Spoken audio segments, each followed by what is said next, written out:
All right, guys, let's go ahead and get started. Welcome back. This is lesson 3 in our series in the building blocks of a career. So if you recall, well, actually, can somebody remind us what a career is? Like when I say the word career, what do you think of? A job. A job. Good. Anybody else? Anything else come to mind when I say the word career? An application off of college. Okay. Anything else? Any other thoughts? Making money. Making money. Very good. Those are all good, legitimate thoughts. And as you recall, last time we were together, we were talking about what your big plans are. And so today we're going to talk about how to get there. They don't just magically happen. So you have big plans. Let's talk about the work that it takes to get there. So what we want to do today is remind ourselves of the work that we did last time because it's a building block on what we're going to do today. So would you take a second on the note card in front of you and would you remind yourself of the 1 or 2 career goals that you each drafted at the end of last session? Some of you had 1, some of you had 2, and maybe write a word or 2 about how to get there. What were some of the education requirements or trade school requirements? Or was it direct entry to the workforce to get there?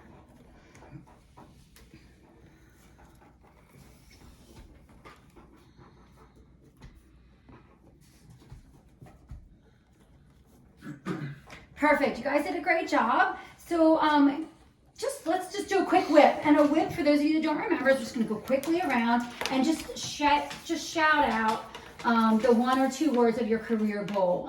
Can we start over here with you, Luke? Welding. Welding. Nursing. Nursing. Plumbing. Plumbing. Marine biology. Perfect. You guys all remember and have a great career goal. Those are all really good things that you spend some time thinking about. But like we said, it doesn't just happen. There are steps that we need to take consciously and skillfully to get to that place. And today we're going to talk about one of those, and we're going to talk about how to hopefully gain some skill to get you to your career goal. And the building block of the career that we're going to talk about today is the interview. One thing that all of these pieces or all these careers have in common is you have to step through an interview to get there, whether it's an interview to get into college, whether it's an interview to actually secure a job. Each of these careers take a sit-down face-to-face interview with a human being in order to secure a position. And so I like to think of an interview as kind of like a first date. So you guys can all start to relate to that at the age that you're in. Job interviews are like first dates. Good impressions always count. Awkwardness can occur, and outcomes are unpredictable, right? You're not sure of what the outcome is going to be. If it's going to secure you a position, you're not going to be sure if you're going to be asked a question that you're not going to know how to answer, or you're going to answer and think, why did I say that? But regardless, making a good impression does count. And I have I think it's a funny interview series of clips just to illustrate the nature and just the unpredictability of interviews. And we'll watch just a minute or so of this just to kind of give you a feel for some experiences. Grammarly can help you write quickly and confidently, so you never have to slow down. Oops, sorry about that. Word. Instant correction. There's no jobs for manager, it's just for counter. Good. I'm looking for the least possible amount of responsibility.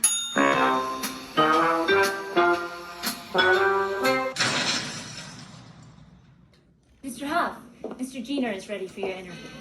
Actually, we'll be interviewing as a team.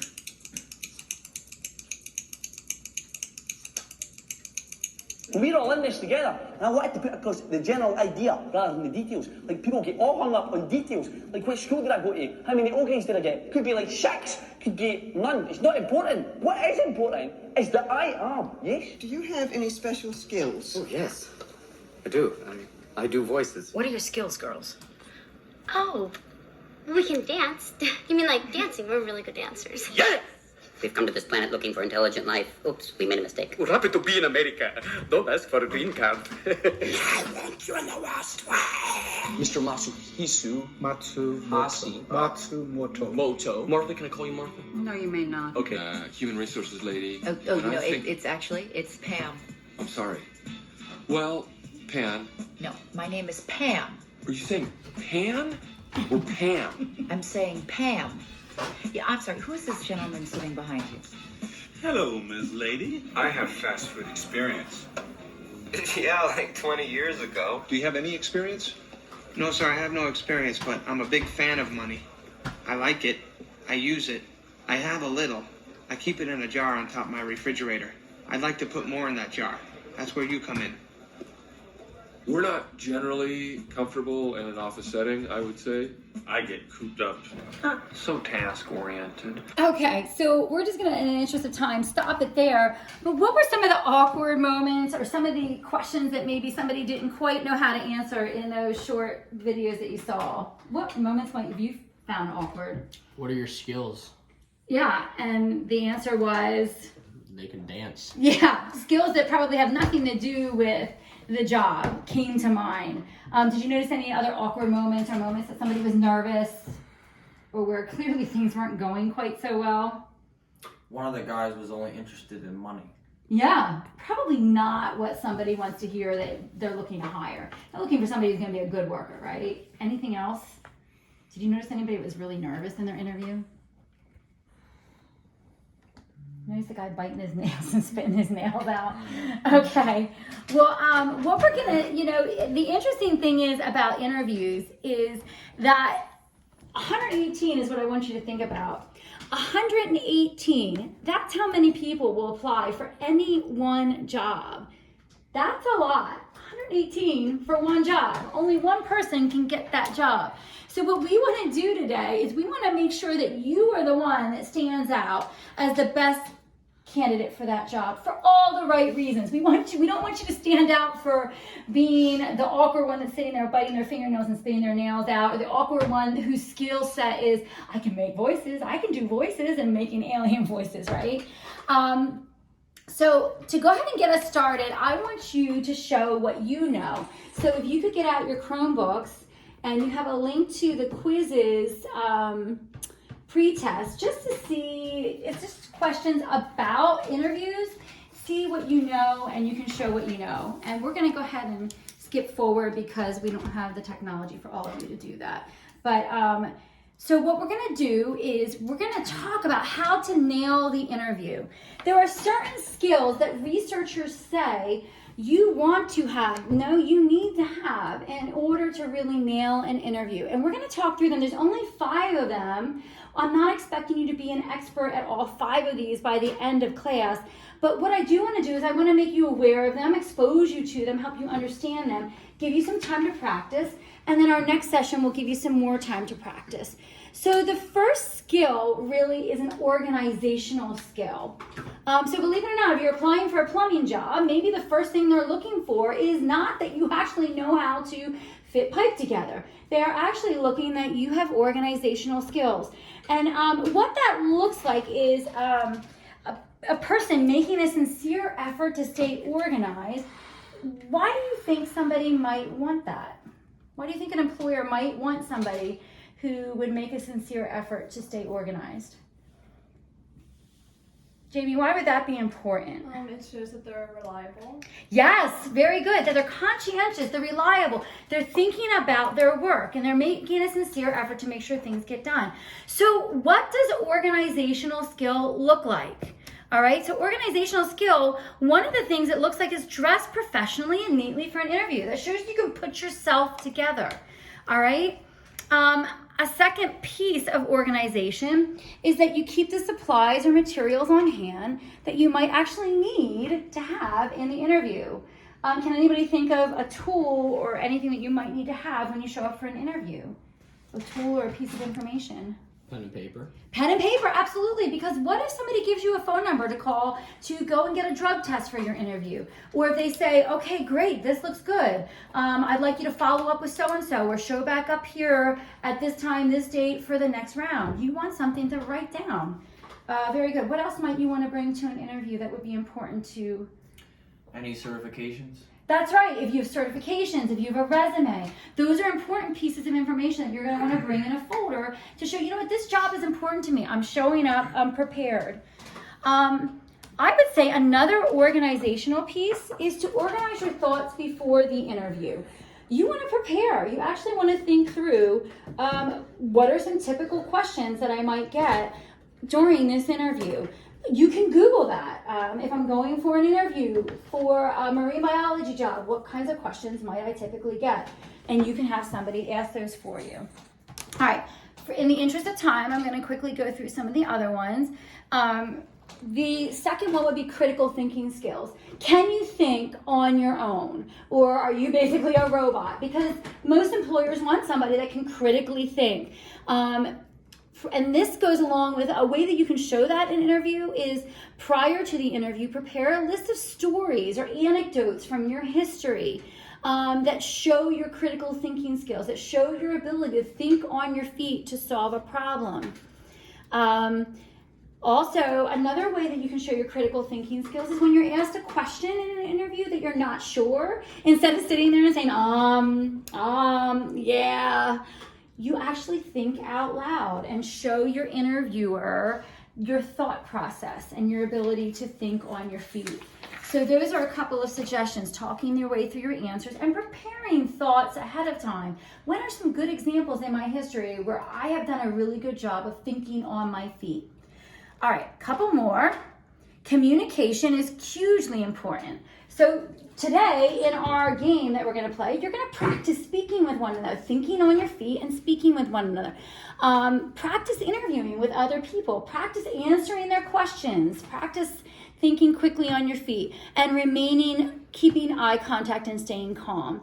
All right, the last two are interpersonal skills and being able to multitask. All right, so we're going to move forward so that we have time to do some of our other activities. So today we're going to practice some of these skills, thinking on your feet, being able to answer questions, making eye contact, through a game I call Career Building Blocks Game. The interview is only part of achieving a successful career, but it is a crucial part or a crucial block of your career.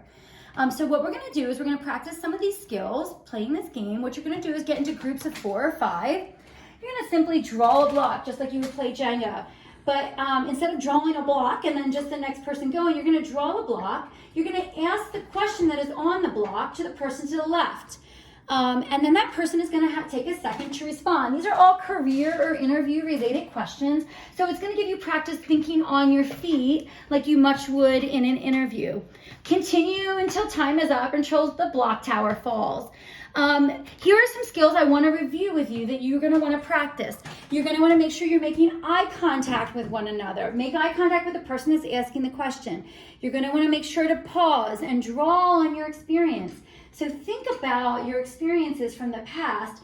If you need to pause and think, do that. It's okay to say, can I have a second to think? It's better to do that than to say, all I can do is dance, or I can make animal noises. It's better to actually think of a legitimate answer. And then a third one that I really want you to focus on is to talk through the question out loud to show your thinking. So the things that we just talked about, but this is just kind of a condensed version. All right? So let's go ahead and start. So Leia, you're gonna draw a block, any block, and you're gonna turn to Tommy and ask him the question, nice and loud, and Tommy's gonna give you eye contact and respond.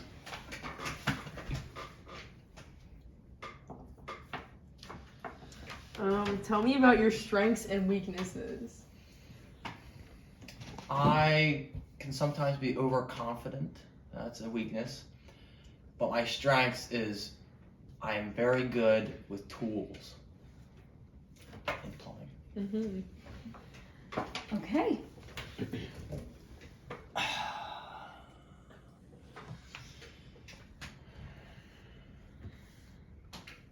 What should you wear for a job interview? Something that's very professional and I think would look good and fit that job. That's a great answer. Very good. Why should you be hired for this job? I believe I should be hired for this job because of my work ethic. I think that I might not naturally know the skills that other people know, but I will outwork anyone else. Leia, what makes a good team player? Okay, so we can stop there. I think you get the idea. You notice the eye contact and you all face one another and did a really good job. So we're gonna wrap this up in the interest of time again. You each have a handout in front of you called Career Self-Efficacy Post-Test. What I want you to do is think about the skills that we talked about today. Think about the questions you were asked and how you felt like you did interacting with your peers during the game, and would you answer the questions? So for example, the first one says, I can fill out a job application. That's a really simple one. So you're gonna answer not at all sure, somewhat sure, sure, or very sure. What this is gonna do is this is gonna help us reflect on where we've been, both in this lesson and also in the lessons before it, but it's also gonna help us set goals for future lessons. We have a couple of lessons coming up that are going to focus on some other career building blocks. Okay? And then the last thing that, if we could stop doing that, because the last thing that we're going to do here is we're going to look at our roadmap. I know, thank you. So looking ahead, just so you know, because class is over, but I like to let you at least know where we're headed. So we have a roadmap of where we've been and where we've headed. So we've completed the post-test. Would you go ahead and highlight one thing that you especially want to work on? So one thing that you thought maybe you're not so strong on, something that is maybe a weakness. We'll skip through a couple of these just in the interest of time. Going forward, our next lesson is going to be more interview practice. So we're going to practice a little bit more with Jenga. We're going to identify some of the areas that you chose that were maybe weaknesses that you'd like to improve on. And then our lesson number 5 in career building blocks is next steps after an interview. What do you do if you're called back? What do you do if you're not called back? Because you just leave it there? You give them a bad Facebook rating because they never called you back? What is our strategy? And so that's where we're headed. We have a roadmap to get to your career, your chosen career goal. All right, so thanks guys, good job today. Go ahead and put those papers in your folder and keep in mind that we're gonna be revisiting them next time. Thank you.